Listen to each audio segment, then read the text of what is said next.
ॐ सहनः भवतु सहनौ भुनक्तु सह वीर्यं करवावहै तेजस्विनावधीतमस्तु मा विद्विषावहै। ॐ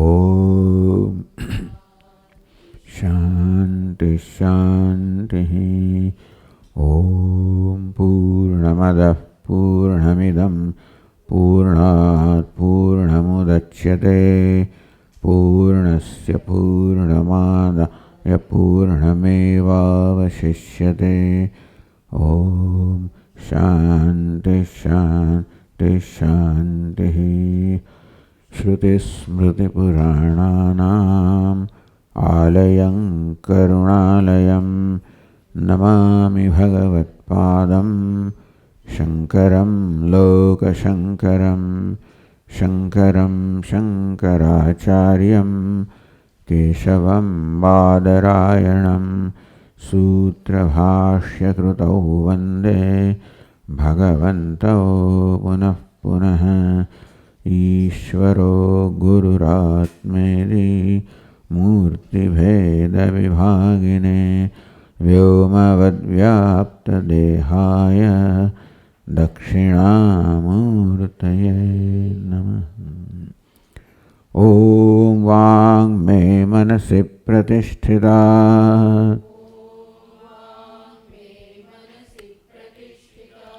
मनो मे वाचि प्रतिष्ठितम् आविराविर्म एधि वेदस्य मणिस्थः श्रुतं मे मा प्रहसेहि अनेनाधीतेन अहोरात्रान् सन्दधामि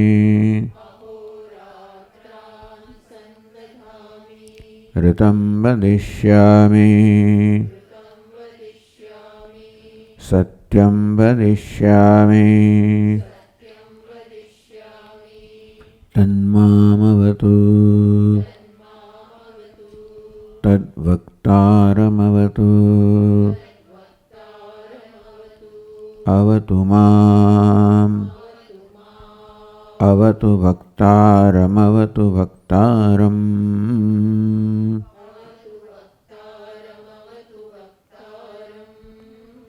ॐ शान्ति शान्ति शान्तिः।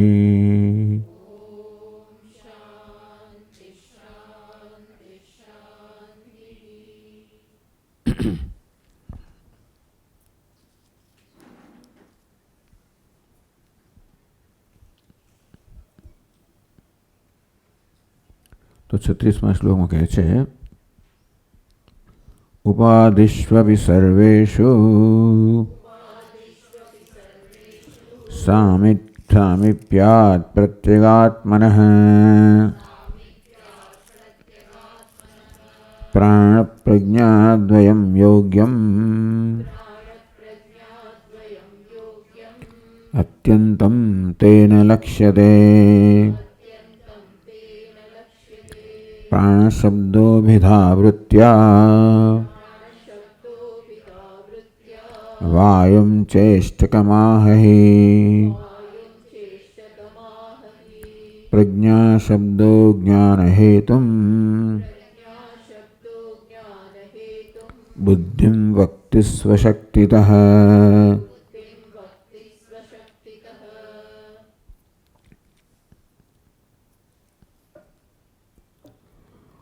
उपाधि उपलक्षकं विना अत्र कश्चिद् उपायो नास्ति। उपाधि द्वारा आत्मा उपलक्षित थई सके एनो निर्देश थई सके। आ उपाधि द्वारा आत्मानु ज्ञान थई सके। आत्मा टूंकमां आत्मानु वर्णन करनारो सीधे सीधो कोई शब्द नहीं। आत्मवाचक शब्दो यस्मान् न क्वापि वीक्षते। જેનો અર્થ થાય આત્મા એવો કોઈ શબ્દ કારણ કે ક્યાંય છે નહીં, પણ આત્મા કોઈ શબ્દનો અર્થ ના થઈ શકે. માત્ર લક્ષણાવૃત્તિથી જ આત્માનો નિર્દેશ થઈ શકે. લોકી ગુણક્રિયા જાતિ રૂઢ શબ્દ હેતવ. તો આત્મા કેમ કોઈ શબ્દનો અર્થ ના થઈ શકે? કારણ કે વ્યવહારમાં ગુણ, ક્રિયા, જાતિ, સંબંધ, રૂઢિ અને એક અથવા વધારે વિશેષતા કોઈ પદાર્થમાં હોય તો એ પદાર્થ શબ્દોથી વર્ણનનો વિષય થઈ શકે. અર્થાત શબ્દોથી આપણે એ પદાર્થને જણાવી શકીએ. જાતિનું વર્ણન કરીને, ગુણનું વર્ણન કરીને, ક્રિયાનું વર્ણન કરીને વગેરે. નાત્મની અન્યતમો અમીષા.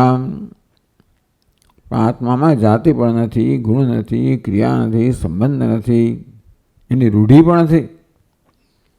એટલે કે આત્મા એવું રૂઢિ શબ્દ પણ નથી જેનું નામ હોય. શબ્દ હેતવ અમીષામ અન્યતમો આત્મની. આ બધા શબ્દ હેતવ એટલે કે શબ્દ પ્રવૃત્તિ નિમિત્તાની, જેને કારણે કોઈ પદાર્થમાં શબ્દની પ્રવૃત્તિ થાય, અર્થાત જેને કારણે કોઈ પદાર્થ શબ્દથી વર્ણવવા યોગ્ય કે શબ્દથી જણાવવા યોગ્ય બને એવું કશું આત્મામાં નથી. બાકી વ્યવહારના બધા પદાર્થમાં આમનું કશું કશું હોય છે. જાતિ હોય, ગુણ હોય, ક્રિયા હોય, સંબંધ હોય વગેરે. માટે એવું કશું ન હોવાને કારણે આત્મા ક્યારેય કોઈ શબ્દનો વાચ્યાર્થ સીધે સીધો અર્થ ના થઈ શકે. તેથી શું કરવું પડે? ઉપાધિષ્વ સર્વેષુ.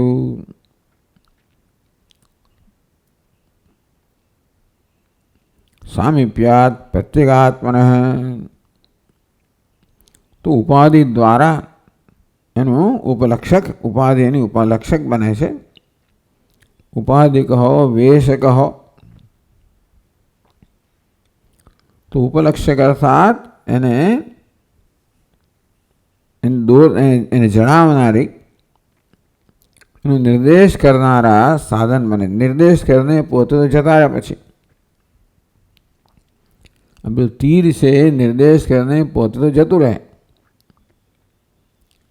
પેલો વાંસળો પણ આપણે ઊંચે ચડાવ પોતે જતો રહે. તો ઉપાધિ પણ આત્માની નજીક લઈ જાય આપણને. પછી ઉપાધિ પણ જતી રહે આપણા ધ્યાનમાંથી, અને એ રીતે આપણે આત્માનું જ્ઞાન પ્રાપ્ત કરી શકીએ. આ પ્રક્રિયા છે. આત્મા સૂક્ષ્માથી સૂક્ષ્મ છે, અને કોઈ શબ્દનો જાણે કે કોઈ શબ્દથી તો વિચાર કરવાથી થતો નથી. તો આપણે કઈ વસ્તુ છે જેના પર વિચાર કરીને આપણે આત્માને પામી શકીએ, તો એને આપણે ઉપાધિ કહેવામાં આવે. પ્રાણ પ્રજ્ઞાદ્વયમ યોગ્યમ અત્યંતમ તેન લક્ષ્યતે. સામીપ્યને કારણે આત્મના સર્વાધિકારી સ્થાનીય. આત્માને કશું કરવું હોય તો પ્રજ્ઞા અને પ્રાણ, કે પ્રાણ અને પ્રજ્ઞા દ્વારા જ કરી શકે. આત્મા સ્વયં કશું ના કરી શકે. આમ તો બધું કરનાર આત્મા જેવું કહેવું જોઈએ. આમ તો આત્મા કશું કરનાર નથી, વાત સાચી છે. પણ કરનાર કોણ છે? પછી બોલનાર છે કોણ? ચાલો ભાઈ, વાઘ ઇન્દ્રિય બોલનાર છે. વાઘ ઇન્દ્રિય સ્વયં તો અચેતન છે, પણ બોલી ના શકે. આત્મા એને મુખ્ય અર્થમાં બોલનાર ના કહેવાય. પણ આત્મા જો ન હોય, ચેતનતા ન હોય, તો વાઘ ઇન્દ્રિય કશું ના કરી શકે. એ દ્રષ્ટિએ છેવટે આમ જોઈએ તો બોલનાર કોઈ છે જ નહીં એવું થયું. આ તો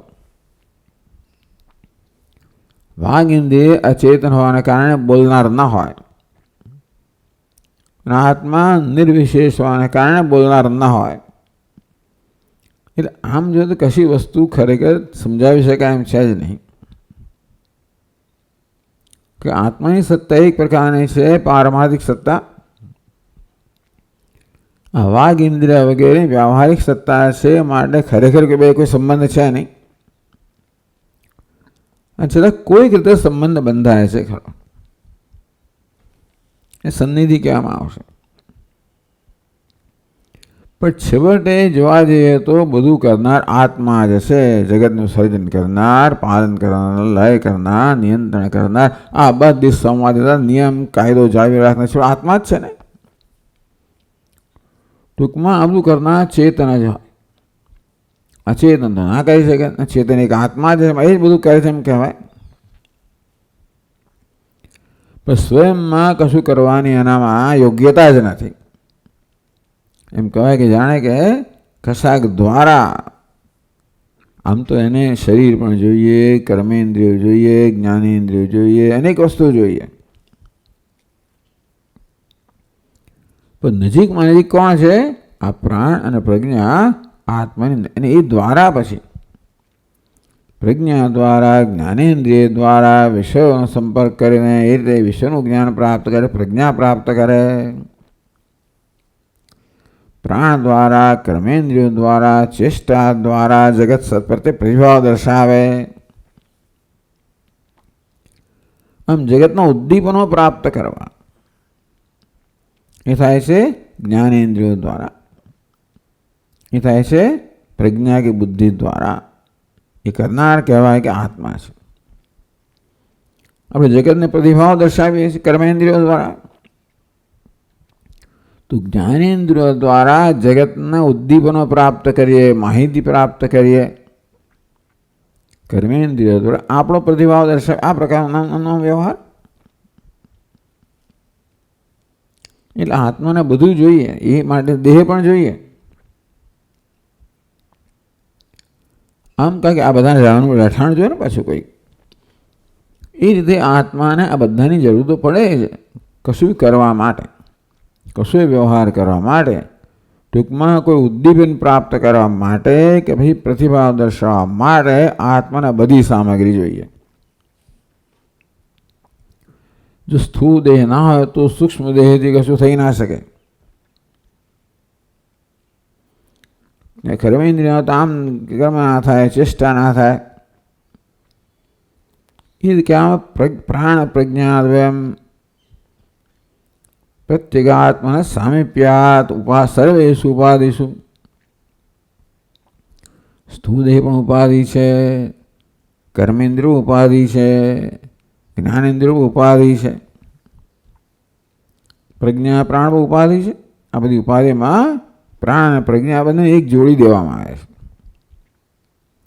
ક્રિયાશક્તિ, જ્ઞાન શક્તિ આ જાણે, કારણ કે તો જ આ બધું કર્મ થઈ શકે. બંને શક્તિ જોઈએ. એકલી ક્રિયાશક્તિ ના ચાલે, કારણ કે એમાં પ્રજ્ઞા જોઈએ, સમજ જોઈએ, વિચાર જોઈએ, ત્યારે કશું કર્મ કરવામાં આવે. નવી સમજ હોય તો કશું થાય નહીં, માટે ક્રિયાશક્તિ પણ જોઈએ. આ રીતે બંને શક્તિનું જોડકું પ્રાણ પ્રજ્ઞા દ્વયમ. આ દ્વયમ કહો, પ્રાણ પ્રજ્ઞાનું જોડકું જાણે કે સાથે જ જાય છે. અત્યંત યોગ્યમ તેન લક્ષ્યતે. આ બંને આમ જોવા જઈએ તો સૂક્ષ્મતાની દ્રષ્ટિએ પણ આત્માથી અત્યંત નજીક છે અને સર્વાધિકારીના સ્થાને છે. માટે એને પહોંચ્યું તો એ આત્માને પહોંચાડે. જેમ સર્વાધિકારી પાસે જઈએ, મેનેજર પાસે જઈએ તો પછી આપણને મુખ્ય જો એની પાસે પહોંચાડે, તે રીતે આ બે પાસે જઈએ તો આપણને આત્મા પાસે પહોંચાડે. સામે પછી એ હટી જાય, તો મુલાકાત કરાવે ને હટી જાય. તેમ આપણા સર્વાધિકારી છે આત્મા સાથે મુલાકાત કરાવે અને પોતે હટી જાય. એ પ્રકારની વ્યવસ્થા છે.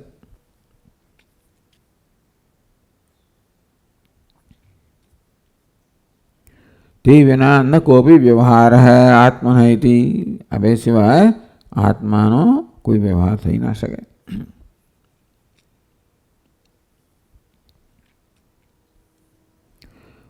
પ્રાણ આત્મ ઉપલક્ષકત્વ ઉપવાદયથી. કેવી રીતે આ પ્રાણ ને પ્રજ્ઞા આત્માનો ઉપલક્ષક છે. ઉપલક્ષક ગઈ વાત કરી. કાદાચિત્કત્વે સદી વ્યાવર્તનત્વમ છે તો પ્રાણ કે પ્રજ્ઞા કોઈ આત્માનો અંશ નથી, ભાગ નથી, સ્વરૂપ નથી. આત્માનું સ્વરૂપ નથી, એનું અંગ નથી, અંશ નથી, ગુણ નથી, કશું નથી.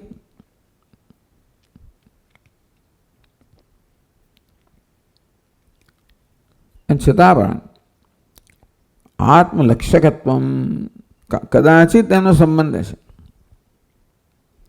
જ્યારે ચેષ્ટા થઈ રહી હોય ત્યારે પ્રાણનો આત્મા સાથે સંબંધ છે. જાણે કે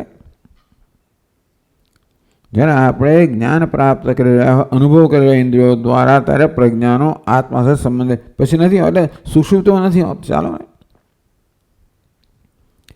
જાગ્રતમાં હોય, સ્વપ્નમાં હોય, છતાં સુષુપ્તિમાં તો નથી. એટલે આ સંબંધ છે એ નિત્ય સંબંધ નથી. નિત્ય સંબંધ હોય તો પછી બંને એક જ થઈ જાય. કેવો છે? કાદાચિત કે સંબંધ છે. ક્યારેક આ પ્રાણ પ્રજ્ઞા છે એ આત્મા સાથે જોડાયેલા હોય અને એની પ્રેરણાથી કર્મ કરતા હોય, અને ક્યારેક ન કરતા હોય. એ રીતે પ્રાણ પ્રજ્ઞા આત્માનો ભાગ પણ નથી, અંગ પણ નથી, કશું નથી. અને છતાં પણ ક્યારેક ક્યારેક આત્મા સાથે સંબંધિત હોવાને કારણે એ વખતે સુષુપ્તિમાં કશું ના થાય. સુષુપ્તિમાં પ્રાણ પ્રજ્ઞા કોઈનો આત્મા સાથે સંબંધ નથી મળે, એ વખતે કશું જ્ઞાન થઈ ના શકે.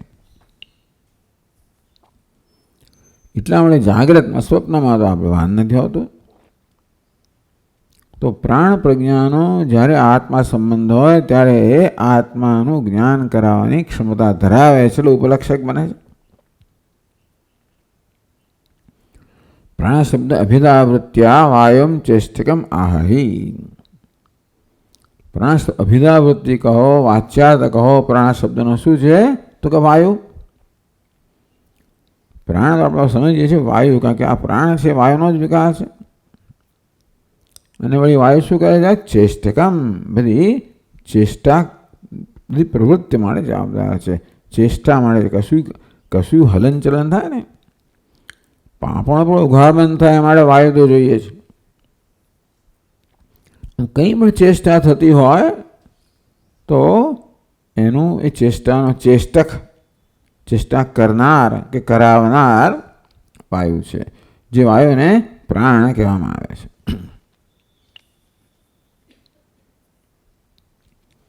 પ્રજ્ઞા શબ્દો જ્ઞાન હેતુ બુદ્ધિમ સ્વશક્તિતઃ વક્તિ. અને પ્રજ્ઞા પોતાની શક્તિથી, અર્થાત પ્રજ્ઞા શબ્દનો વાચ્યાર્થ. પ્રજ્ઞા શબ્દનું શ્રવણ કરતાં આપણે શું સમજીએ તો કે બુદ્ધિ, જે પ્રજ્ઞા માટે જ્ઞાનનું સાધન છે. જ્ઞાન હેતુ, આમ તો બુદ્ધિ જ્ઞાન નથી પણ જ્ઞાનનું કારણ છે. બુદ્ધિમ એટલે એ રીતે પ્રજ્ઞા જ્ઞાનનું કારણ હોવાને કારણે બુદ્ધિ એવો એનો અર્થ થાય.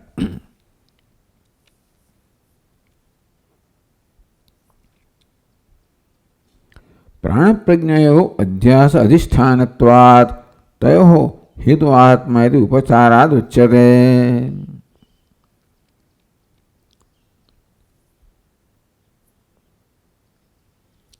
તો 38મા શ્લોકમાં કહ્યું, તદ્ભ્રાંત્યધિષ્ઠાનતયા તદ્હેતુત્વોપચારતઃ તાભ્યમ આત્મા લક્ષ્યમાણ જ્ઞેય શાખાગ્ર ચંદ્રભ્રત.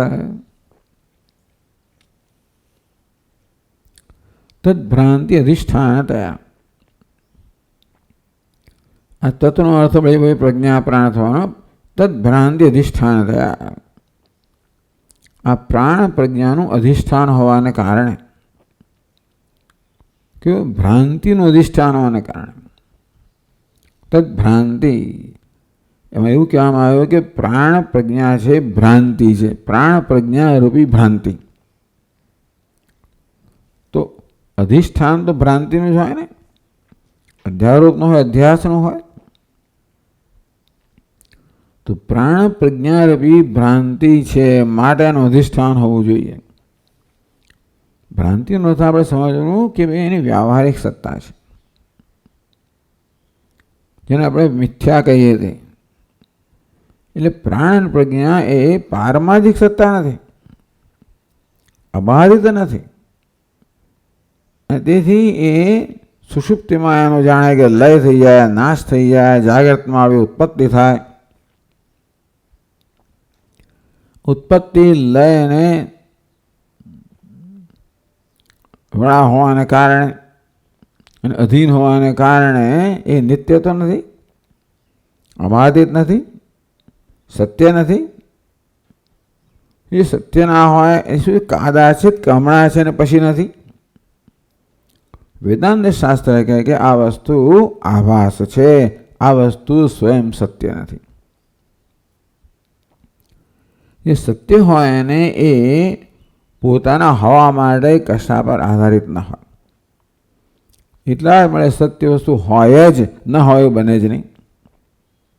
વસ્તુ નથી એ કેમ છે, એવું કેમ છે? કારણ કે એ જ્યારે છે ત્યારે પણ પોતાના હવા માટે કશા પર આધારિત છે, કશાકને કારણે છે. એ દ્રષ્ટિએ પ્રજ્ઞા અને પ્રાણ કે પ્રાણ પ્રજ્ઞા એ કેવી સત્તા? અનિત્ય સત્તા ધરાવે છે, પરતંત્ર સત્તા ધરાવે છે, કશાકને કારણે હવાપણું ધરાવે છે. એ ન હોય તો પોતે નથી. એ રીતે એ શું છે? મિથ્યા છે. એટલે આપણી ભાષામાં શું કહીએ? મિથ્યા છે. મિથ્યા એટલે નથી પરંતુ ભાષે છે, મળે ભ્રાંતિ છે. જેમ રજ્જુ સર્પમાં સર્પ નથી પરંતુ ભાષે છે, માટે એને મિથ્યા કહીએ, ભ્રાંતિ કહીએ. તે તો આપણા ભાષે છે. એકલા પ્રાણ પ્રજ્ઞાત ભ્રાંતિ, બધું જ ભ્રાંતિ જ છે. વેદાંત શાસ્ત્ર કે જે કશું ભાષે છે ભ્રાંતિ જ છે. સત્ય તો ભાષે નહીં. જે ભાષે છે એ ભ્રાંતિ છે. જેમ કે સ્વપ્નમાં, તો સ્વપ્નમાં તો ભાષે છે અને પછી ભ્રાંતિ છે, આપણે પછી જ્ઞાન થાય છે. એટલે એવો નિયમ થઈ ગયો, જે ભાષે તે ભ્રાંતિ, યદ દૃશ્યમ તન મિથ્યા. એ તો પ્રાણ પ્રજ્ઞા એકલા નથી ભ્રાંતિ, બધું ભ્રાંતિ છે. પણ પ્રાણ પ્રજ્ઞા પણ ભ્રાંતિ છે, ભાષે છે, અનુભવાય છે, અનિત્ય છે, કાદાચિત છે. અને મળે સ્વયં સત્ય નથી, કોઈને કારણે એમનામાં હોવાપણું છે, ભાસવાપણું છે. તો જેને કારણે પ્રાણ પ્રજ્ઞામાં હોવાપણું ભાસવા મળે એ અધિષ્ઠાન થયું. હોવાપણા ભાસવાપણાનો ક્યારેય પણ બાધ થતો નથી, એના નામ રૂપનો બાધ થાય. એટલે કે આ પ્રાણ પ્રજ્ઞા સુષુપ્તમાં લીન થઈ જાય ત્યારે પણ હોવાપણું નથી બાધિત થતું. ભાસવાપણું બાધિત થાય પણ હોવાપણું બાધિત થતું નથી. સન્માત્ર કર્ણોપસંહરતો યોગભૂત સુષુપ્તવાન. આમ સુષુપ્તિમાં સત્માત્ર રહી જાય છે, નહીં તો પછી જાગે જ નહીં. પ્રાગસ્વાપ્સમ ઇતિ પ્રબોધ સમય યહ પ્રત્યભિજ્ઞાયતે. સુષુપ્તમાં વસ્તુ ન હોય તો પછી એ ક્યારે જાગે જ નહીં, પરંતુ આ જાગ્રત થાય છે, એટલે કે સુષુપ્તિમાં હોવાપણું તો છે. તો જેને કારણે હોવાપણું છે, ભાસવાપણું છે, તો આ સ્વયં હોવાપણું ભાસવાપણું ધરાવતા તો સુષુપ્તિમાં અનુભવ થાય. જે વસ્તુ સ્વયં ભાસવાપણું ધરાવે ને એ ન ભાસતો બને જ નહીં. સુષુપ્તિમાં ભાસતા નથી, માટે એનું ભાસવાપણું સ્વયં નથી, સ્વભાવ નથી, કોઈકને કારણે ભાસે છે. એ તદ્ભ્રાંતિ અધિષ્ઠાન થયા. આ રીતે પ્રાણ પ્રજ્ઞા કેવી રીતે આપણને આત્માનું જ્ઞાન કરાવે? પોતે નીકળી જાય, સર્વાધિકારી હોય, તમને દોરી જાય. જે મુખ્યને તમારે શ્રેષ્ઠને મળવાનું છે એને ત્યાં દોરીને પછી પોતે જતો રહે. તો કેવી રીતે પ્રાણ પ્રજ્ઞા પણ આત્માનું જ્ઞાન કરાવે? કઈ રીતે? પોતાના મિથ્યાત્વને જાહેર કરવા દ્વારા. એટલે પ્રાણ પ્રજ્ઞા પર આપણે ધ્યાન આપીએ અને પ્રાણ પ્રજ્ઞાને બરોબર સમજીએ. આ વેદાંતની જ્ઞાનની પ્રક્રિયા છે. તો જોઈ શકીએ કે પ્રાણ પ્રજ્ઞા બંને કેવા છે? મિથ્યા છે, કાદાચિત છે. અર્થાત એની સત્તા પોતાને કારણે નથી. તો પછી મિથ્યા પરથી આપણે દ્રષ્ટિ હટાવી લઈએ અને જે મિથ્ય એટલે બાદ થાય એમ નથી એ શું થઈ ગયું? ભાસુ, હોવું ભાસુ, સત્તા સ્ફૂર્તિ. આમ સત્તા સ્ફૂર્તિ કેવા છે? નિર્વિશેષ છે. અનિર્વિશેષ સત્તા સ્ફૂર્તિ શું થયું? અધિષ્ઠાન જેનો બાદ ન થાય, જ્યાં બધી વસ્તુઓ છેવટે પર્યવસિત થાય. તદ્ભ્રાંતિ અધિષ્ઠાનતયા. આ પ્રાણ પ્રજ્ઞા રૂપી ભ્રાંતિના અધિષ્ઠાન હોવાને કારણે તદ્ધેતુ તો ઉપચારત. ઔપચારિક રીતે આત્માને આ બંનેનું કારણ કહેવામાં આવે, હેતુ. એટલે આમ તો અધિષ્ઠાન છે, અધિષ્ઠાન કારણ છે, પણ એને હેતુ કહેવામાં, કારણ કહેવામાં આવે. કારણ કે છેવટે તો બધી વસ્તુઓનું પર્યવસાન આત્મામાં જ થાય ને. આ પ્રાણ પ્રજ્ઞા છે કેમ છે? આત્માને કારણે છે. ભાષે છે કેમ ભાષે? આત્માને કારણે. એટલે પ્રાણ પ્રજ્ઞા કોને કારણે? આત્માને કારણે છે એમ કહેવાય. એ રીતે આત્માને ગૌણ, આત્મા કે ઉપાદાન કારણ છે એવું મુખ્ય અર્થમાં કારણ નથી. પણ આ બધાનું હવાપણું, ભાસવાપણું જેને કારણે આત્માને આવી રીતે ગૌણ અર્થમાં હેતુત્વ ઉપચારત. ઔપચારિક રીતે ગૌણ અર્થમાં આત્માને આ પ્રાણ પ્રજ્ઞાનું હેતુ કારણ કહેવામાં આવ્યું, અધિષ્ઠાન કહેવામાં આવ્યું. ચાલો, અધિષ્ઠાન હતા હેતુત્વ. અધિષ્ઠાન હોવાના કારણે આત્માને આ બંનેનો હેતુ કારણ કહેવામાં આવ્યું. અને તેથી કાર્યનું કારણમાં જો પર્યવસાન થાય, કારણ કે કાર્ય ક્યારેય કારણ કરતાં ભિન્ન ના હોય, એવી રીતે એ પ્રક્રિયા બતાવવામાં આવી. જે અધ્યસ્ત છે ક્યારે અધિષ્ઠાન કરતાં ભિન્ન ના હોય, અથવા કાર્ય છે ક્યારેય કારણ કરતાં ભિન્ન ના હોય, અને કાર્યમાં કારણની સત્તા હોય છે. ઘણામાં માટીની સત્તા હોય તેવી રીતે. અને તેથી આપણે માટી કારણ છે, ઘડો ક્યારેય માટીથી અલગ હોઈ ના શકે તેવી રીતે આ પ્રાણ પ્રજ્ઞા પણ કારણ કે અસ્થિભાર આત્માથી ભિન્ન ના હોય ચૈતન્ય માટે એને કારણ કયું? અધિષ્ઠાન કયું? તાભ્યમ આત્મા લક્ષ્યમાણ જ્ઞેય શાખાગ્ર ચંદ્રવત. નનું પ્રાણ પ્રજ્ઞાયો વસ્તુત આત્મ અભાવાત. આમ પ્રાણ પ્રજ્ઞાનું આત્મામાં કોઈ અસ્તિત્વ નથી. કારણ કે પ્રાણ પ્રજ્ઞા તો બાધિત થઈ જાય છે. તેથી આત્મામાં, જો આત્મામાં અસ્તિત્વ તો ક્યારેય પ્રાણ પ્રજ્ઞા વગર આત્માનું જ્ઞાન થાત જ નહીં. આત્મનું જ્ઞાન ક્યારે થાય? પ્રાણ પ્રજ્ઞા ખસી જાય ત્યારે. ક્યારે ખસી શકે? એ એમાં નથી એટલા માટે. સર્વાધિકારી ખરા, પણ એ રાજા સાથે જોડાયેલા નથી, એના અંશ નથી, જોડાયેલા નથી, છૂટા પડીએ. તે રીતે ભલે પ્રાણ પ્રજ્ઞા સર્વાધિકારીઓ આત્મા જોડાયેલા નથી, અંશ નથી, ભાગ નથી, અવયવ નથી. એટલે કે કશી રીતે કોઈ સંબંધ જ નથી. નનું પ્રાણ પ્રજ્ઞા વસ્તુ થાય આત્મની અભાવાત. આમ પ્રાણ પ્રજ્ઞાને આત્મા તો કોઈ સંબંધ નથી, આત્મામાં છે જ નહીં. એ કથમ તાભ્યામ આત્મા લક્ષ્યતે ઇતિ. લક્ષ્યતે પછી ઇતિ જોઈએ. ચાલો, ઇતિ ચેત લક્ષ્યત ઇતિ ચેત કદેવું જોઈએ. પછી ઈ સાથે એનો સંધિ તો ના થાય. લક્ષ્યત ઇતિ ચેત પત્તની પછી જોડે લક્ષ્યતે કરી દીધું, છતાં અહીંયા આવું છે. ટૂંકમાં કથમ તાભ્યામ આત્મા લક્ષ્યતે ઇતિ ચેત. જો પ્રાણ પ્રજ્ઞા આત્મામાં નથી, સંબંધિત પણ નથી, તો કેવી રીતે કોઈ સંબંધ વગર કેવી રીતે આ પ્રાણ પ્રજ્ઞા દ્વારા આત્મા લક્ષિત થાય? એનો બોધ કેવી રીતે થાય?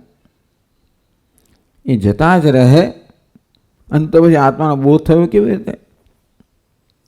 તત્વાદનાય શાખાગ્ર ચંદ્રવતી નિદર્શનમ. બહુ ઉત્તમ દૃષ્ટાંત આપ્યું. Brilliant example. કશાય સંબંધ વગર કેવી રીતે એક વસ્તુ બીજાના જ્ઞાન માટેનું નિમિત્ત બને છે. શાખા ચંદ્રવત એ નિદર્શનમ દૃષ્ટાંત આપ્યું. તાભ્યામ આત્મા લક્ષ્યમાણ જ્ઞેય શાખાગ્રચંદ્રવત. તાભ્યમાં આત્મા લક્ષ્યમાણો જ્ઞેય. આ બે વડે આત્મા લક્ષ્યમાણ છે, અર્થાત આત્મા લક્ષ્ય બને છે. એને એની તરફ ધ્યાન દોરનારા, ત્યાં સુધી લઈ જનારા રહે છે. શાખાગ્ર ચંદ્રવર્ત. તો શાખાગ્રે ચંદ્ર યુક્ત. ચંદ્રમાં એકદમ જ સૂક્ષ્મ હોય, બીજનો ચંદ્ર મેં જોયો જ નથી. કોઈ કહે છે તો હોય તો ખરા. બીજનો ચંદ્રમા દૂજ કા ચાંદ એટલે બહુ દુર્લભ છે, છતાં પણ હોય ખરો, હોવો જોઈએ. કોઈક નજરમાં આવી જાય અને જો સ્વામીજી આપણા ફાંફામાં તો ક્યાં ચલાવે બીજનો ચાંદ. એ સૂક્ષ્મ છે, આટલું મોટું આકાશ છે, અનેક બીજા પદાર્થો હોય, ત્યાર પછી લાગે કે અમને નહીં દેખાય. સ્વામી આ વૃક્ષ દેખાયો તો કાંઈ? એ તો દેખાયું. જો પછી એની પેલી શાખા છે ને જે ઉપર જમણી બાજુ જાય છે, તો કે હા. એ શાખાના છેડે જો સ્વામીજી, તો કે હા. બસ હવે ત્યાં નજર કરો અને દૂર જો, તો કે હા હવે પેલો ચાંદ દેખાય. આમ શાખાગ્ર એટલે શાખાનો અગ્રભાગ, શાખાનો છેડો. પછી એ માત્ર ચંદ્ર તરફ નજર કરવા માટે નિમિત્ત બની ગયો.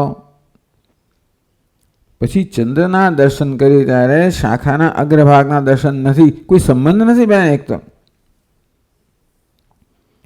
શાખા અગ્ર એને અને ચંદ્રને કશો સંબંધ નથી. શાખાગ્ર ચંદ્રમાય નથી, એનો ભાગ પણ નથી, છતાંય પણ કેવી રીતે શાખાગ્ર છે એ ચંદ્રના દર્શન માટેનું સાધન બને છે, લક્ષક બને, નિર્દેશક બને. યથા શાખાગ્રેણ ગગનસ્થ ચંદ્ર ઉપલક્ષિતો ભવતી. આ પ્રકારનું વાક્ય જ્યારે કહેવામાં આવે, શાખાગ્રે ચંદ્ર હે, શાખાના અગ્ર એના છેડે ચંદ્ર છે, કશું નથી. પણ એવું કહેવામાં આવે કે શાખાના છેડે, સ્વામીજી શાખાના છેડે જુઓ ત્યાં ચંદ્ર છે, એવું કહેવામાં આવે ત્યારે પછી એ શાખાનો જે છેડો છે કેવી રીતે ચંદ્રના દર્શન માટે નિમિત્ત બને એમ કહેવાય.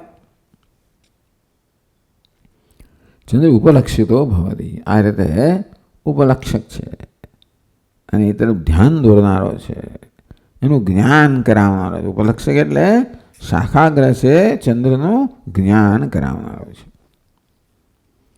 શાખાગ્રને ચંદ્રને કોઈ પ્રકારનો સંબંધ ન હોવા છતાં પણ બહુ સુંદર દૃષ્ટાંત આપે. તેમ પ્રાણ અને પ્રજ્ઞાને આત્મા સાથે કોઈ સંબંધ નથી, એ આત્મામાં પણ નથી, અને છતાં પણ એ દ્વારા આત્મા જાણી શકાય છે, માટે એ આત્માનો ઉપલક્ષકો બને. કેવી રીતે જાણી શકાય? આ પ્રાણ પ્રજ્ઞા દ્વારા આત્મા જાણી શકાય. કેવી રીતે? બે શ્લોકો કહે છે, જે શ્લોકો વાક્ય વૃત્તિ નામના ગ્રંથમાંથી આવે છે. 18મો અને 20મો શ્લોક.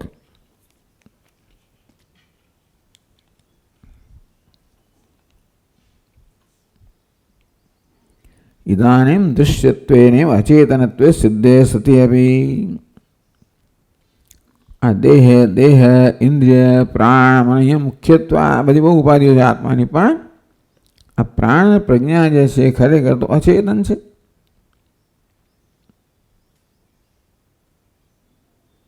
તો આ પછીના શ્લોકમાં કેવી રીતે આ દેહ ઇન્દ્રિયો પ્રાણ પ્રજ્ઞા બધી વસ્તુ અચેતન છે દેખાડે છે,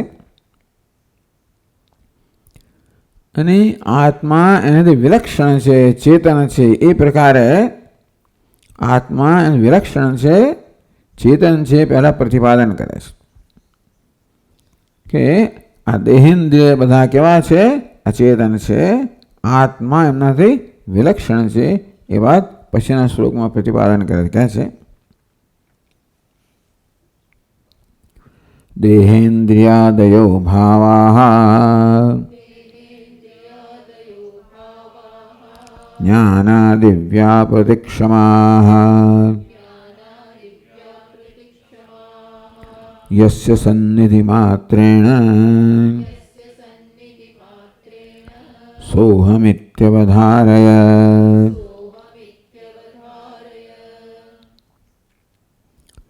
યસ્ય સન્નિધિ માત્રેણ, સન્નિધિ માત્ર, સન્નિધિ માત્ર સન્નિધિ જ, સન્નિધિ જ જકાર છે નો અર્થ. માત્ર શબ્દ અવધારણે, માત્ર શબ્દ સન્નિધિ માત્રેણ, માત્ર શબ્દ છે અવધારણ માટે, ભાર દેવા માટે. સન્નિધિ, સન્નિધિથી જ, બીજું કંઈ નહીં. ટૂંકમાં સન્નિધિ સિવાય બીજા કશાની જરૂર નથી. શેના માટે? ભાવાહ. કોણ ભાવા? દેહાદયો, દેહેન્દ્રિયાદયો ભાવાહ. દેહ, ઇન્દ્રિય, પછી એમાં પ્રાણ, પ્રજ્ઞા બધું આવી જાય, મન બુદ્ધિ આવી જાય, પ્રાણ, બધા ભાવો છે, બધા પદાર્થો છે, બધી હસ્તીઓ છે. એ લખ્યું છે જ્ઞાનાદિ વ્યાપ્રતિક્ષમઃ, અહીં છે હાનાદિ વ્યાપ્રતિક્ષમઃ. તો જ્ઞાન વગેરે વ્યાપારની ક્ષમતા પ્રાપ્ત કરે છે. બુદ્ધિ જે છે એને જ્ઞાનની ક્ષમતા પ્રાપ્ત કરે છે. બુદ્ધિ સ્વયં અચેતન છે, માટે સ્વયં તો એ જ્ઞાનનો વ્યવહાર ન કરી શકે. છતાં બુદ્ધિ જાણે કે ચેતન હોય તેમ વર્તે છે અને પોતાના વિષયનું જ્ઞાન પ્રાપ્ત કરે છે. તેમ હાન આદિ, હાન કહો તો છોડવું કે પકડવું. આમ હાથ છે દાખલા તરીકે એ અચેતન છે, સ્વયં કશું પકડી છોડી ના શકે, છતાં જાણે ચેતન હોય તેમ પકડવાનું છોડવાનું કામ કરે છે. આમ પ્રત્યેક ઇન્દ્રિય જાણે કે ચેતન હોય, ઇન્દ્રિય હોય, દેહ હોય, દેહથી માંડીને જે પણ સ્વયં તો અચેતન જ છે. પ્રાણ સારી જોઈએ છે કે દેહમાં કોઈ કશું જ ચેતનતા નથી, કોઈ ચેષ્ટા નથી. પણ અત્યારે ચેષ્ટા કરી રહ્યો છે, ચેતનતા દાખવી રહ્યો છે, એ કશાકને કારણે, એ પ્રાણને કારણે એમ પણ નહીં ખરેખર તો. આમ તો સૂક્ષ્મ શરીરને કારણે આ સ્થૂળ શરીરમાં આ બધી ક્રિયાઓ છે, વ્યાપાર છે ખરું. પણ સૂક્ષ્મ શરીર પોતે પણ, સૂક્ષ્મ શરીર પોતે અચેતન છે. તેથી સૂક્ષ્મ શરીરની ચેતનતા પણ જેને આભારી છે એવું કોણ છે? ચૈતન્ય. તો કે યસ્ય સન્નિધિ માત્રેણ. તો આ બધા દેહેન્દ્રિયાદિ પદાર્થો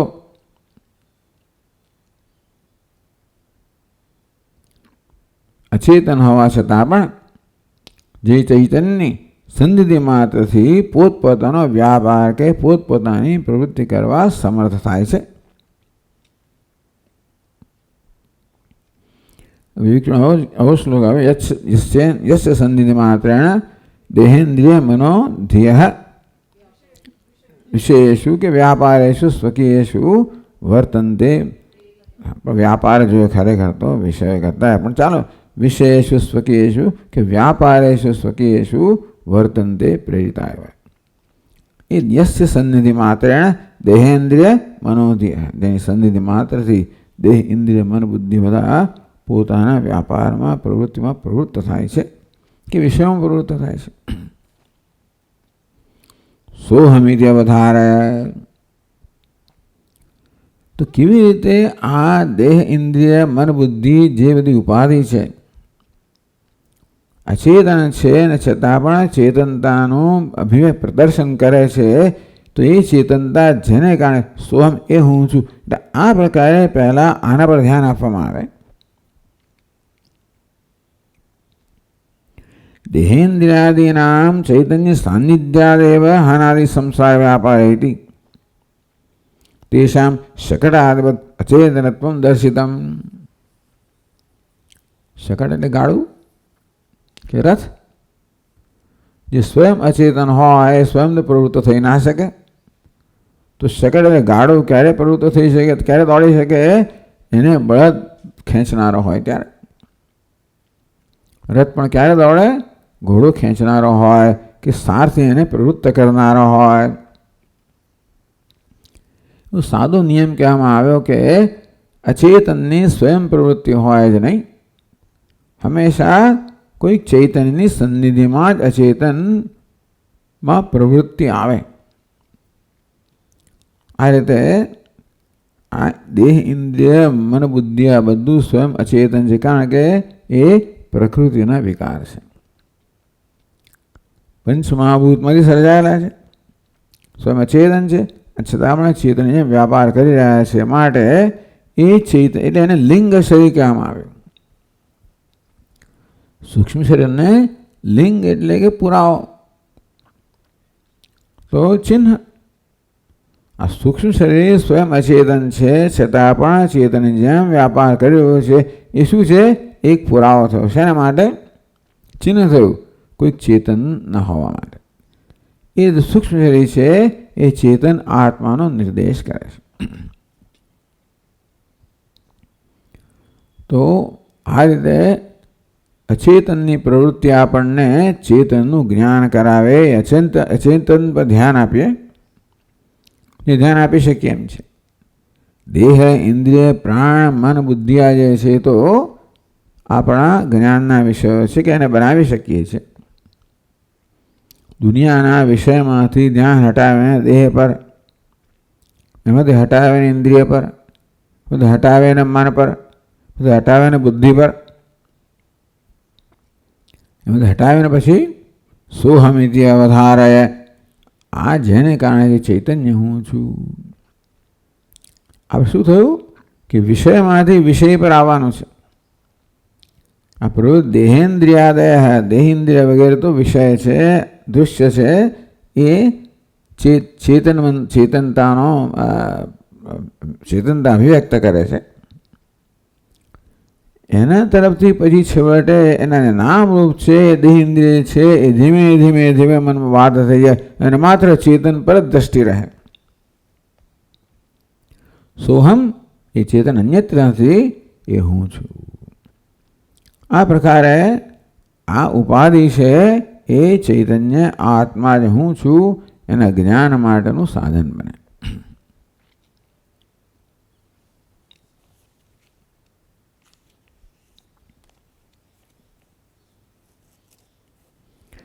શકટાદે અચેતનત્વમ ચેતનસ્તદ ભિન્નત્વમ જો દુષ્ટમ આત્મ દ્રષ્ટાંતો આપ્યું.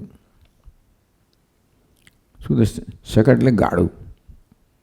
ગાડું કેવું છે? અચેતન છે. અને બળદ ચેતન છે. એટલે આ તો ગાડીની વાત કરી, પણ આજે બસની વાત કરો તમે, તો રસ્તા પરથી બસ જતી હોય ને કોઈ દેખાય નહીં, ડ્રાઈવર એવો ઘણો નીચે દેખાય નહીં તમને, તો પણ બસ ચાલે છે. માટે એનો પ્રેરક કે ચાલક કોઈ હોવો જોઈએ કે બસ સ્વયં અચેતન છે. તો દ્રષ્ટાંત આપીને છટકી જાઓ છો કે નનો શકટાદેહ અચેતનત્વમ. આ તો આપણે બહુ ટૂંકમાં પ્રત્યક્ષ છે કે ભાઈ શકટ છે, ગાડો છે, અચેતન છે.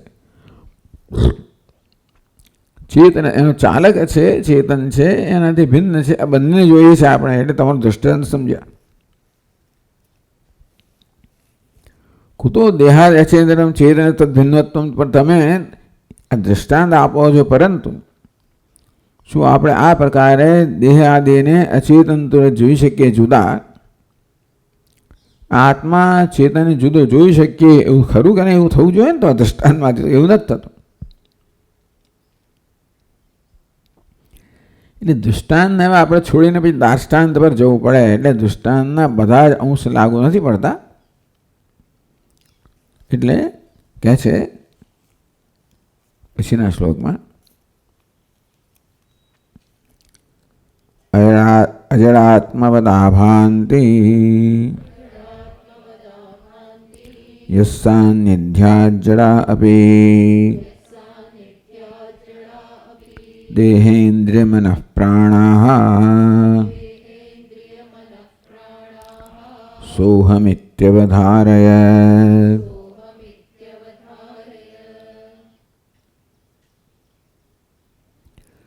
અજડ આત્મદાભાંતિ જડાહ આપી. કોણ? દેહેન્દ્રિય મન પ્રાણ જડાહ આપી. દેહ ઇન્દ્રિય મન પ્રાણ જડ છે. તો પણ યત સાનિધ્યાદ, જેના સાનિધ્યથી આત્મવત આભાંતિ, આત્મા હોય કે અજડ આભાંતિ. અચેતન છે. પહેલા અજડ એટલે ચેતન. પોતે જડ હોવા છતાં પણ ચેતનની જેમ ભાસે છે. જેની યત સાનિધ્યાદ, જેની સન્નિધિથી. સુષુપ્તિ મૂર્છા મરણ અવસરે જે દેહાવય ચૈતન્યસ્ય વ્યભિચારિત્વાत्. અન્વય વ્યતિરેકથી નક્કી થાય કે દેહમાં સ્વયં ચેતનતા નથી અને ઉપાધિમાં નથી. સુષુપ્તિમાં, મૂર્છામાં, મરણ વખતે દેહમાં કોઈ પ્રકારની ચેતનતા નથી, કશાયમાં નથી. દેહમાં નથી, ઇન્દ્રિયોમાં નથી, મનમાં નથી, બુદ્ધિમાં નથી. આ કશી વસ્તુ કંઈ પણ કામ કરતી નથી સુષુપ્તિમાં. એટલે ચૈતન્યસ્ય વ્યભિચારિત્વાत्. એટલે આ બધા અચેતન છે તમે ક્યાંથી નક્કી કર્યું ભાઈ? આ દેહ ઇન્દ્રિય પ્રાણ મન બુદ્ધિ અચેતન છે એ કેમ નક્કી કર્યું? કારણ કે સુષુપ્તિમાં, મૂર્છામાં, મરણમાં આ બધા છે, પરંતુ કોઈ પ્રકારની મરણ તો ખબર નથી. પણ સુષુપ્તિમાં, મૂર્છામાં આ બધા વિદ્યમાન છે, છતાં પણ એમની કોઈ પ્રવૃત્તિ નથી. ચૈતન્યસ્ય વ્યભિચારિત્વાत्. જાગૃતમાં, સ્વપ્નમાં આ બધા ચેતન અભિવ્યક્ત કરે છે, સુષુપ્તિમાં એમનામાં ચેતનતા નથી. એટલે શું થયું? વ્યભિચાર થયો. વ્યભિચાર થયો એટલે કે એક વખતે છે, બીજી વખતે નથી. દૃશ્યત્વેન, પાછા આ બધા કેવા છે? દૃશ્ય છે, વિષય છે, આપણા જ્ઞાનના અનુભવના સભાનતાના વિષય છે, મારે પણ અચેતન છે. દૃશ્યમ તજ્જડમ નિયમ છે. દૃશ્ય છે એ જડ છે. જડનો અર્થ પરપ્રકાશ છે, પણ જોડે જોડે અચેતન પણ થાય. તો અચેતનત્વ અનુમાનાત. એટલે બે કારણ કયા? અચેતનનો દુષ્ટમેવ. આ દેહેન્દ્રિય પ્રાણ મનોબુદ્ધિ બધા જે છે એ અચેતન છે. એના બે કારણો આપ્યા. એક તો એ કે ચેતનતા એમની સતત નથી. ક્યારેક છે ચેતન, ક્યારેક નથી. એનો થઈ થયો કે એ ચેતનતા પોતાની નથી. આ પંખો ક્યારેક ફરતો હોય અને ક્યારેક ના ફરે. એનું થઈ થયું કે ફરવા આપણું પંખાનું પોતાનું નથી ભાઈ, બીજાને કારણે છે. આ બલ્બ ક્યારેક પ્રકાશતો હોય અને ક્યારેક ન પ્રકાશતો. એટલે શું થયું કે પ્રકાશ હોય બલ્બનો સ્વભાવ નથી. તેમાં ઉપાધિ પણ ક્યારેક ચેતનતા દાખવે, ક્યારેક ન દાખવે. એનો થઈ થયો કે ચેતનતા એમનો પોતાનો સ્વભાવ નથી, નક્કી થયું. બીજું કારણ આપ્યું દૃશ્યત્વાદ.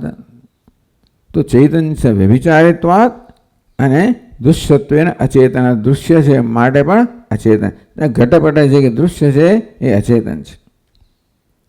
એ માટે જે કશું દૃશ્ય હોય એટલે ઘટપટ વગેરેમાં તો બહુ સ્પષ્ટ છે કે આ અચેતન છે. આ દેહ વગેરેમાં સ્પષ્ટ નથી, એટલા માટે દૃશ્ય કહેવામાં આવ્યું. આ ઘટપટ દૃશ્ય છે, અચેતન છે, એ તો પુરવાર થયેલું છે, સિદ્ધ થયેલું છે. તો જે કે દૃશ્ય અચેતન આવું થયું. ટૂંકમાં એકમાંથી આપણે બીજામાં લઈ જઈએ. ઘટવત, ઘટ કેવો છે? દૃશ્ય છે અને અચેતન છે. એટલા માટે જે કે દૃશ્ય હોય એ અચેતન હોય. આ દેહ કેવો છે? દૃશ્ય છે, ઇન્દ્રિયો, પ્રાણ, મન, બુદ્ધિ દૃશ્ય છે, માટે અચેતન છે. ભલે ચેતન દેખાય. ઘટપટ તો ચેતન દેખાતા નથી, અચેતન છે, એ સિદ્ધ છે.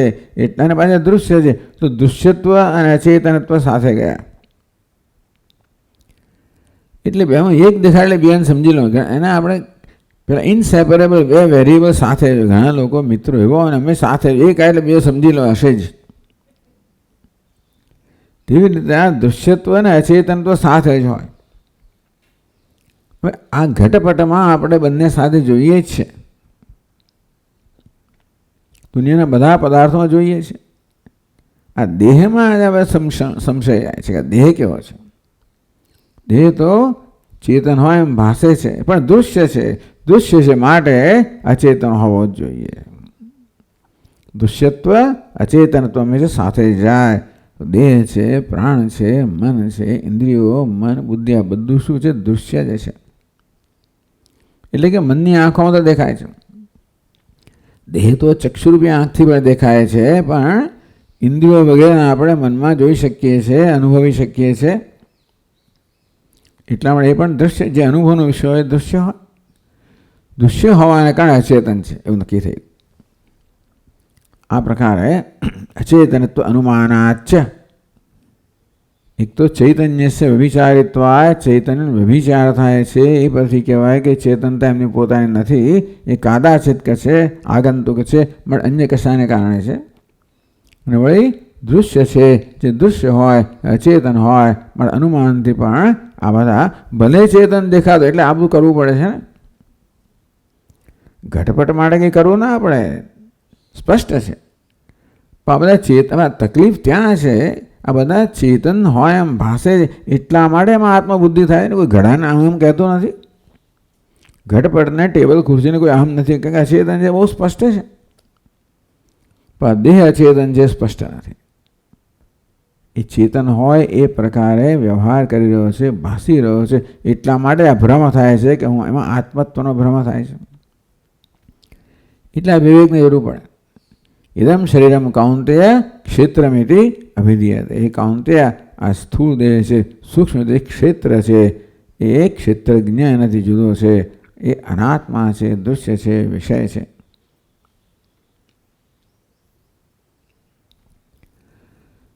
તો તથાપિ દેહાદય ચેતનસ્ય મિથ્યા તાદાત્મ્યાપત્યા ચેતનવત આભાંતિ. હવે પ્રશ્ન એ થયો કે આ બધા સ્વયં અચેતન છે તોય પણ ચેતનની જેમ ભાસી રહ્યા છે, વ્યવહાર કરી રહ્યા છે. એટલે જ પ્રશ્ન થયો ને, કેને શીતમ પતિથી પ્રેષિતમ મન, કેન પ્રાણ પ્રથમ પ્રેતયુક્ત.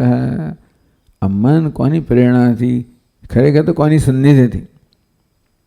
આમ તો ઈશિતમ એટલે કોની ઈચ્છાથી, કોના સંકલ્પથી, કોની આજ્ઞાથી, કોના આદેશથી? આ મન એવું લાગે છે કે મન જાણે કોઈથી આજ્ઞાંકિત હોય એ પ્રકારે પોતાનું કામ કરી રહ્યું છે. બધી ઇન્દ્રિયો આજ્ઞાંકિત સેવકોની જેમ કર્મ કરતી જણાય છે, માટે એમને આજ્ઞા કરનાર કોઈ છે, આદેશ કરનાર કોઈ છે. એ કોની આજ્ઞાથી, કોના આદેશથી, કોની ઈચ્છાથી? એ પ્રશ્ન કેમ થાય? આપણે મન ઇન્દ્રિયો તરફ જોઈએ ત્યારે, કે જ્યાં આજ્ઞાંકિત છે, એટલે કોઈની પ્રેરણાથી, આજ્ઞાથી કરતા હોય છે. પણ જેને પ્રેરક માનવા એની તરફ જોયું તો ખબર કે એમાં કોઈ પ્રેરણા છે જ નહીં. ચાલો, એટલે તથાપિ દેહાદેહ ચેતનસ્ય મિથ્યા. એટલે ભાઈ વેદાંત શાસ્ત્રી શું સમજાવે? મિથ્યા તાદાત્મ્ય આપત્યા. તાદાત્મ્યને કારણે, મિથ્યા તાદાત્મ્યને કારણે જે અચેતન છે ચેતનવત ભાસે છે. જેવી રીતે અયફ પિંડવત, અયફ પિંડ છે, લોખંડનો પિંડ છે કે ગોળો હોય, એ સ્વયં તો કાળો છે, કૃષ્ણ છે, પણ કેવો લાલ ભાસે છે, શીત છે, પરંતુ ઉષ્ણ ભાસે છે. કેમ? પેલા મિથ્યા તાદાત્મ્યને કારણે. તાદાત્મ્યને કારણે, અગ્નિ સાથે તાદાત્મ્યને કારણે જેવી રીતે લોખંડ અગ્નિના ગુણો ગ્રહણ કરી લેતો હોય છે, તેવી રીતે આ અચેતન ઇન્દ્રિયો વગેરે પણ જેની સન્નિધિને કારણે ચેતનતાનો ગુણ જાણે ગ્રહણ કરી લે છે. અને જેમ પેલો ગોળો લાલ ભાસે છે અને બાળાય પણ છે, તેમ ઇન્દ્રિયો પણ ચેતનની જેમ પોતાનું કાર્ય કરે છે. એટલે આવી સમજ વેદાંત શાસ્ત્ર આપે છે. બાકી કોઈ પ્રકારનો સંબંધ નથી. સંબંધ ના એટલે કોઈ પ્રકારનો મેથેમેટિકલ ઇક્વેશન નથી. ઇક્વેશન તો વિજ્ઞાન અંદર આવી જાય. જો કોઈ સંબંધો તો વિજ્ઞાન તરત આવી જાય. સંબંધો એટલે કંઈ ઇક્વેશન જણાવે, પણ વિજ્ઞાની આવી જ ના શકે, કારણ કે સંબંધ જ નથી. એટલા માટે રજ્જુમાં સર્પાદ રજ્જુ જવું જ કેવી રીતે? કોઈ સંબંધ નથી. તે રીતે એટલા માટે લક્ષણાવૃત્તિ કહે. સંબંધ હોત તો જાણે કે લિનિયર સંબંધ હોત તો બરાબર, તો સમીકરણ આવી ગયું હોત, આપણે પહોંચી ગયા હોત. એ રીતે પ્રાણ પ્રજ્ઞાથી પહોંચી શકીએ. પ્રાણ પ્રજ્ઞા સુધી પહોંચી શકીએ આ દ્વારા, સંબંધ દ્વારા. પછી આ આત્માને કોઈ સંબંધ નથી, માટેનો બાધ કરવો પડે અને તો જ આપણે આત્માને પામી શકીએ. અતઃ તયો ચેતન અચેતનત્વમ દૃષ્ટમિતિ ભાવ. તેથી અજળ આત્મવત આભાંતિ, આત્મા અજળ છે એની એમ ભાષે છે. માટે તયો આત્મા કેવો ચેતન છે અને અનાત્મા અચેતન છે. તો યસ્ય સન્નિધિ માત્રેણ એ કહેવાનું સોહમિત્યા વધારે. પહેલાં કહેવામાં આવ્યું એટલે પહેલાં આગળ કહેવામાં આવ્યું કે યસ્ય સન્નિધિ માત્રેણ, જેની સન્નિધિ માત્રથી. તો જેવી રીતે લોહ ચુંબકની સન્નિધિ માત્રથી આ લોખંડના કણોની અંદર ગતિ આવતી હોય કે આકાર થઈ જતો હોય છે ત્યાં આગળ, પેલું મેગ્નેટિક ફિલ્ડને કારણે આકાર થઈ જાય, ઝીણી ઝીણી કરચો હોય તો જેની સન્નિધિ માત્ર. એટલે દૃષ્ટાંત મળ્યું આપણને, લોહ ચુંબકનું દૃષ્ટાંત છે. સૂર્યની સન્નિધિ માત્રથી બધી વસ્તુઓ થતી હોય છે. એટલે આ પ્રકારે એટલે સન્નિધિ એવું દૃષ્ટાંત આપવામાં આવ્યું. બધી વસ્તુઓ દૃષ્ટાંત જ છે, મુખ્ય અર્થમાં કશું લાગુ ના આપણે, છતાં યશ સન્નિધિ માત્રેણ, સન્નિધિ માત્રથી. તેવી રીતે યશ સાન્નિધ્યાત બીજા શ્લોકમાં એવું જ કહ્યું. હવે એટલે વેદાંત શાસ્ત્ર સન્નિધિ કેમ સમજાવે? ભિન્ન ભિન્ન દૃષ્ટાંતિ, પ્રતિબિંબના દૃષ્ટાંતિ સમજાવે કે જેમ સૂર્ય છે જળમાં પ્રતિબિંબિત થાય તો એમ કહેવાય કે સૂર્યની સન્નિધિ જળમાં પ્રકાશવંતું બની ગયું, અથવા જળમાં સૂર્યનું પ્રતિબિંબ પડે, એ પ્રતિબિંબ સાથે જળ એક થઈ ગયું, આમ તાદાત્મ્ય થઈ ગયું.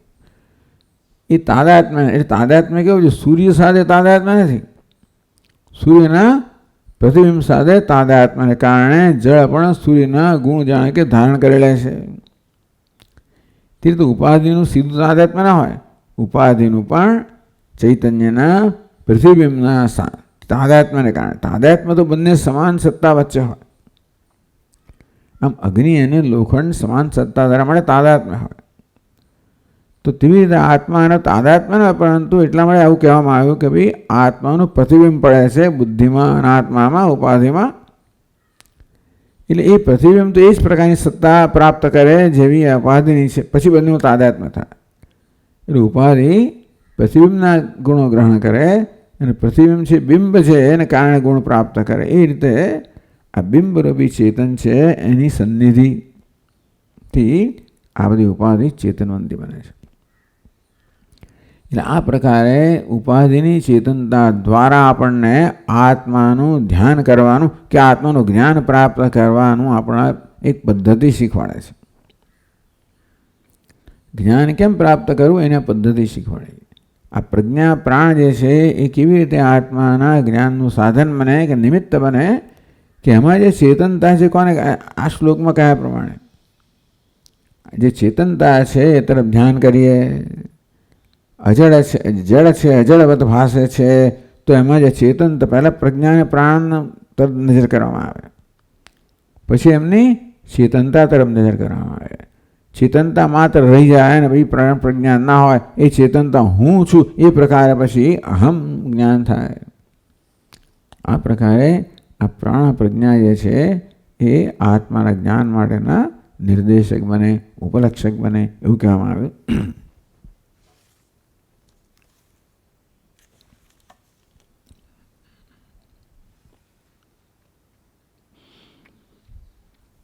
સોહમિતિ અવધારે, એ હું છું એ પ્રકારે નિશ્ચય કરો. ઓમ પૂર્ણમદ પૂર્ણમિદમ પૂર્ણાત પૂર્ણમુદચ્યતે પૂર્ણસ્ય પૂર્ણમાદાય પૂર્ણમેવાવશિષ્યતે. ઓમ શાંતિ શાંતિ શાંતિ. શંકરં શંકરાચાર્યં કેશવં બાદરાયણં સૂત્રભાષ્યકૃતૌ વંદે તૌ પુનઃ પુનઃ ઈશ્વરો ગુરુરાત્મેતિ મૂર્તિભેદવિભાગિને व्योमवद्व्याप्तदेहाय दक्षिणामूर्तये नमः। ॐ शान्ति शान्ति शान्तिः। हरिः ॐ। श्रीगुरुभ्यो नमः। हरिः ॐ।